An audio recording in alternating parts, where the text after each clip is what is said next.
നോക്കിയേ, ഈ ഒരു ബോഡി ഗാർഡിനോട് നിങ്ങൾക്ക് ആരാധന തോന്നും. എന്തെന്നാൽ അദ്ദേഹത്തിന്റെ പ്രവർത്തനങ്ങൾ അതുപോലെയാണ്. മെസ്സിയുടെ ബോഡി ഗാർഡാണ് അദ്ദേഹം. എത്ര കാര്യക്ഷമമായിട്ടാണ് അദ്ദേഹം ചുറ്റുമുള്ള കാര്യങ്ങളൊക്കെ നിരീക്ഷിക്കുന്നത്. ഒരു ചെറിയ കാര്യം പോലും അദ്ദേഹം ശ്രദ്ധിച്ച് കണ്ടുപിടിക്കുന്നുണ്ട്.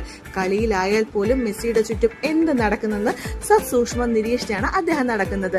കളിക്കിടയിൽ പോലും അദ്ദേഹം എങ്ങോട്ട് നീങ്ങുന്നു, ആരെല്ലാം അദ്ദേഹത്തിന്റെ അടുത്ത് വരുന്നുണ്ടോന്ന് ഈ ബോഡി ഗാർഡ് വ്യക്തവും സ്പഷ്ടവുമായി നിരീക്ഷിക്കുന്നുണ്ട്. നിങ്ങൾക്ക് ഇഷ്ടമായോ ഈ ബോഡി ഗാർഡിനെ? നമ്മളും കുറെ ബോഡി ഗാർഡിനെ കണ്ടിട്ടുണ്ടല്ലേ? മന്ത്രിമാരുടെ കൂടെയാണെങ്കിലും മറ്റ് VIP-സിന്റെ കൂടെയാണെങ്കിലും ബോഡി ഗാർഡിനെ കണ്ടിട്ടുണ്ട്. പക്ഷെ ആ ബോഡി ഗാർഡൊക്കെ ഇതുപോലെ ആയിരുന്നോ? ഞാൻ കണ്ടിരിക്കുന്ന ബോഡി ഗാർഡ് അങ്ങനെയൊന്നും അല്ല കേട്ടോ. നിങ്ങൾക്ക് ഇഷ്ടമായോ ഈ ബോഡി ഗാർഡിനെ? ഇഷ്ടമായവർ ലൈക്കും കമന്റും ഷെയറും ചെയ്യണേ.